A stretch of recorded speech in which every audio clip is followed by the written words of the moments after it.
Hey, what's up, guys? Today we're going to be talking about the medical diagnosis of low muscle tone because it's something I see all the time in my practice and a question I get quite often from parents. So we're going to go through what is low muscle tone, how it presents, and what we can do about it, and finally why it's important to do anything about it at all. All right, so let's get started here. So what is low muscle tone? Low muscle tone is defined as your muscle's resistance to movement. Okay, so somebody with low muscle tone, when they flex their muscle or hold a weight, their muscle won't resist the movement as much as somebody who has more of a normal resting muscle tone. There's also high muscle tone, but that's a different subject. We won't be getting into that today. So that is the medical diagnosis and how they define it. A good way to think about it, and something that I talk to a lot of people about, is low muscle tone. If your kid has maybe been diagnosed with it, or you've heard this term and you don't really understand what it is, it's your body's ability to contract the muscle at an appropriate level and speed. So the coordination of it and the strength of the muscles might be a little bit less than somebody with normal resting muscle tone. So we can think about it this way. Our central nervous system, our brain, sends out signals down through the spinal cord to the peripheral nerves, and those nerves go down to our muscle fibers, and they cause those fibers to contract and make a nice strong muscle contraction. So somebody with low muscle tone, that signal from the brain to the muscles isn't quite as strong. It's almost like their Wi-Fi is a little bit weaker in general than the average person. Okay, so you can think about that signal isn't being sent at a very strong rate. Now, at the end of those nerves, when it hits the muscle fibers, there's these things called motor units. And the more motor units that are activated by the nerves, the stronger the muscle contraction is. So let's just visualize this. This isn't exactly how it works, but it's a good way to think about it so you can understand what's going on with your child's diagnosis of low muscle tone. Let's say at the end of those nerves, there are 5 motor units, okay? Now, somebody who has normal resting tone or muscle tone will activate all 5 of those motor units and get a nice strong muscle contraction. Now, somebody with low muscle tone, they'll have all 5 of those units, but maybe they're only gonna activate 3 out of the 5. So that signal will be a little weaker. It'll only activate 3 of the motor units, and then you'll get a less intense or strong muscle contraction. Okay, so that's a good way to kind of visualize it. There's nothing really wrong, there's nothing missing. It's just that their signal from their nerves and their brain down to the muscles isn't quite as strong. And when it does get there, it's not activating as much as the motor units and muscle fibers as it could. Now, the good news is you can work on these things and improve them through structured and appropriate exercise. Okay, so that's what low muscle tone is from a medical diagnosis, and kind of my explanation as a physical therapist to parents that are very confused. I see them all the time. That's a good way to think about it, okay? So that's the definition. Next, we're going to talk about how does low muscle tone present? Well, a lot of times parents will bring their kids in the doctor and they're missing gross motor milestones, maybe holding their head up, rolling, crawling, standing up, squatting, walking, jumping, stairs. All these things are delayed. So they're going to have some gross motor delays. And that's a common thing that happens when they go in, and maybe the doctor gives you that, maybe a developmental coordination disorder or a low tone type of diagnosis. So how it will present, though, is a lot of times children will have slumped posture. They'll sit like this a lot, head forward, mouth open, because they're resting on their joints and they're pretty fatigued. To hold their spine and posture up, nice good posture, they don't quite have the strength or muscular endurance to do it. So a lot of times you'll see slumped posture. They might lean against walls or look for balance by grabbing things a lot because of that low tone and decrease in strength and coordination. And then another thing is they'll fatigue by the end of the day. They get real tired. They seem like they have no energy compared to other kids. That's a common sign. And then also you might notice they're not keeping up with their peers when they play games. They fatigue faster. They fall down a lot, and when they fall pretty hard. They don't catch themselves very well. So those are some common ways it presents. Delayed gross motor milestones, slumped posture, fatigue through the day, not keeping up with their peers in various running or jumping games. So things like that might give you a good idea of kind of how it presents. They used to call it floppy baby syndrome, which we don't call it that anymore. But if it is, a baby or a toddler, when you pick them up, they just feel a little squishy, like putty in your hands, okay? So the muscles almost have a feel to them too of being a little softer. So that's how it presents, okay? So the next point is, what can we actually do about this? Is there a shot, a doctor, a pill, a quick fix? Unfortunately, no, there's nothing, but your doctor should refer you to physical therapy, because the only thing that actually works and helps improve this diagnosis or these symptoms is physical therapy. Strenuous and appropriate exercise can help improve your child's coordination, strength, endurance, balance, all these things. Okay, so after you get your diagnosis, you kind of understand what it is now, and you go find a physical therapist, somebody like me, that can work with this type of stuff and help you guys learn how to improve your child's coordination, balance, and strength. Okay, so you'll get there. They'll look at your kids, see their strengths and weaknesses. They'll go over various exercises and start helping improve your child's function. And they'll also give you some exercises and some things you can do on your own. Okay, so a good thing to do for parents is, us physical therapists, we are the best, but we can only do so much in 1 to 3 hours at most in a week, right? You guys are there with your kids, so you can do more. And something I like to encourage parents to do is just get your kids outside, okay? Help them go to the playground, help them up and down stairs. Don't baby your kid and carry them up the stairs because they're not doing well. Hold their hands, take your time, and have them walk up the stairs, okay? To work on some balance and things like that, and jumping, sometimes getting on a little trampoline, holding their hands, so they're safe, so they can learn to jump a little bit more. It helps give them a little bit of extra bounce that they're not getting on the ground because they don't have a lot of strength yet. Another way to do it if you don't have something like that is I put couch cushions on the floor and, hold their hands, have them walk across the cushions, learn to walk on different surfaces, have them jump on the cushions, and then you can even, they're going to fall a lot because their low tone is pretty common, but at least on the cushions and things like that, they can start to learn how to fall appropriately, because you don't want them to fall and get injured because they don't know how to control their body on the way down. So that's a good way to start working on some things. And then you want to get them outside, work on some running and jumping. Try to do it more on the grass, because again, they're going to fall, and they're going to fall hard because of the low tone.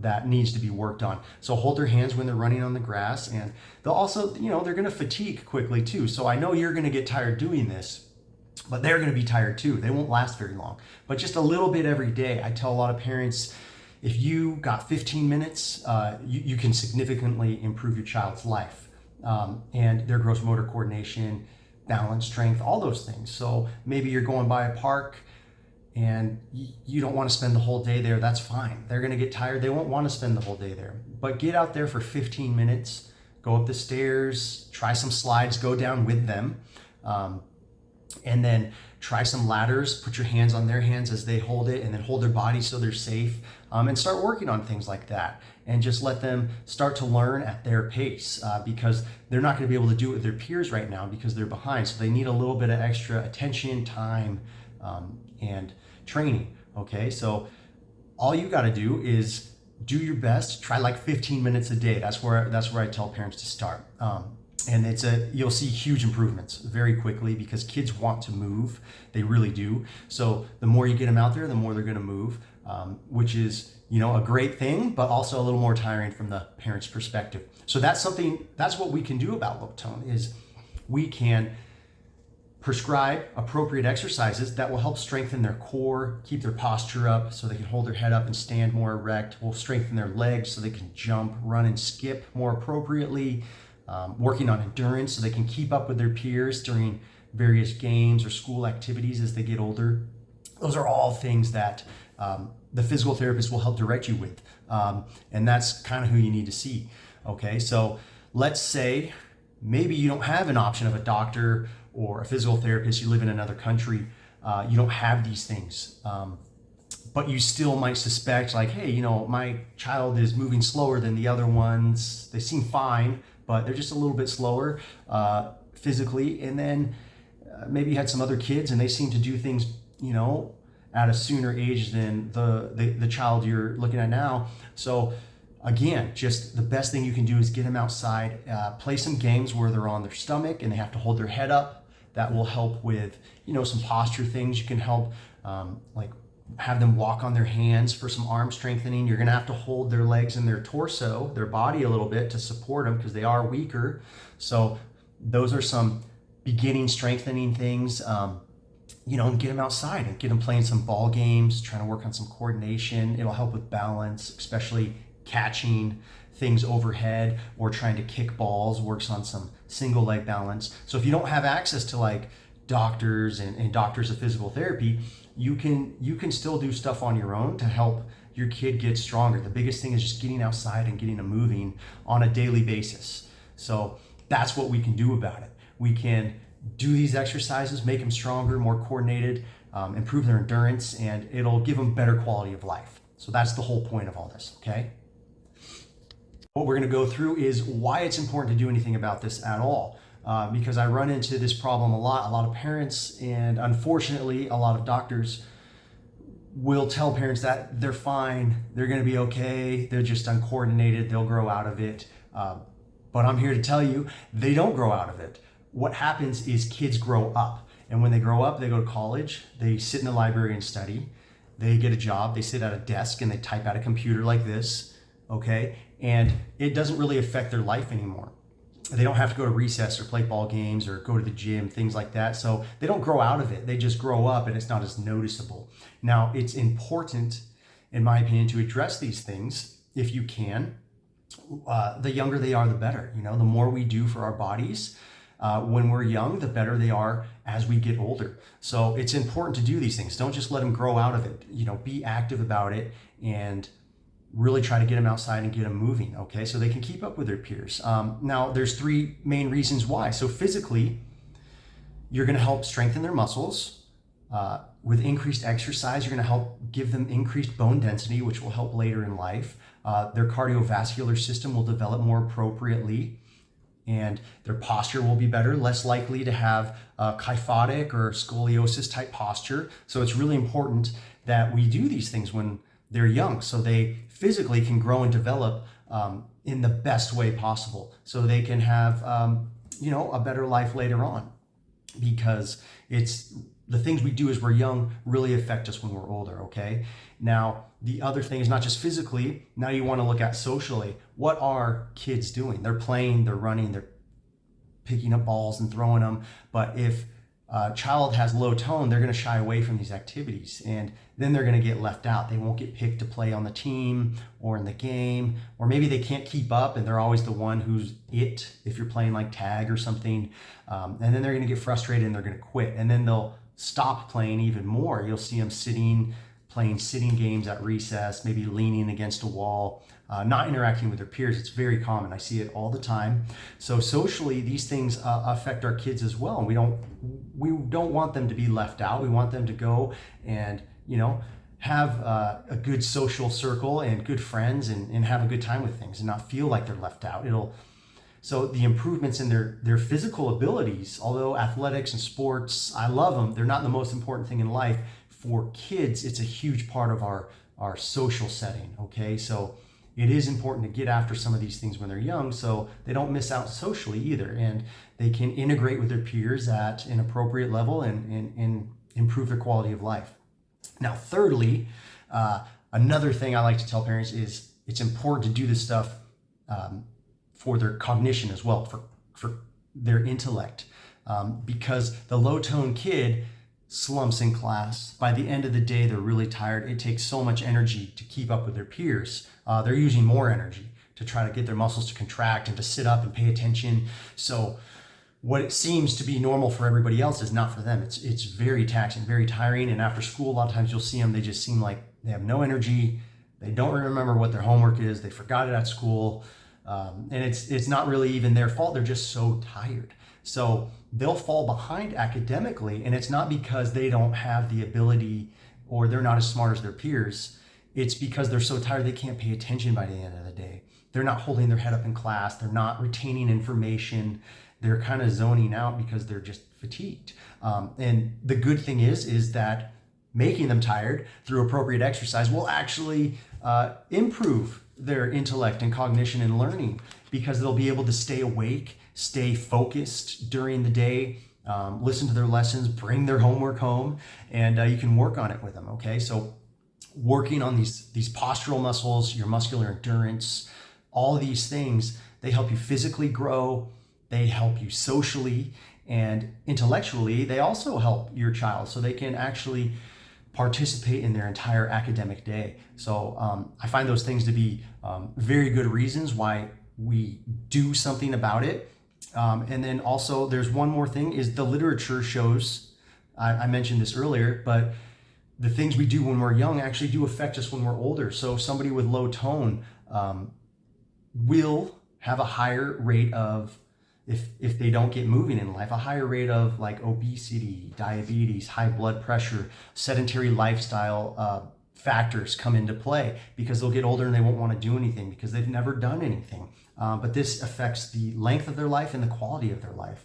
It leads to higher feelings of anxiousness and depressive feelings if this stuff is not worked on or treated, especially by, a physical therapist that can really help walk you through this stuff, okay? So those are some really important reasons as why we do this, and we don't just let them grow out of it, okay? They're not gonna grow out of it. They're gonna grow up and not have these things asked of them. But I feel it's important to really give your child the best developmental opportunities as you can. Finally, let's review. So what is low muscle tone? The doctor gave your kid this diagnosis, you're freaking out. It's your muscles' resistance to movement. A kid with low muscle tone will be a little bit weaker. The muscles feel a little bit softer. They won't be able to hold the muscle contraction as long as their peers. So they're gonna fatigue and they're gonna fall behind, and their gross motor skills will be a little bit delayed. Okay, so that's what it is and how it presents. What can you do about it? Go see a good PT. If you don't have those options, get outside, play with your kids, get a ball out there, throw it around. It's a lot of fun. And why it's important, finally, is it really helps not just your kid in the short term, physically, socially, intellectually, it helps them in the long term, okay? So the things you do for them now help make their life better in their 50s, their 60s, their 70s. It's very important to do as much as you can when you can, okay? So I know that's a lot to think about and to do. It can be a little overwhelming, but it's gonna be okay. It's just a little bit every day, and soon you'll notice some great improvements. And after 3 to 6 months, sounds like a long time, but you will look back and be so happy that you spent the time working on all this stuff, or started helping your child find the appropriate professionals to get working on them. Okay, so that's low muscle tone. I get this question every day, so now I'm just going to direct people to this, and I'll see you guys next time. Go ahead, put your phones down and go play outside with your kids. All right.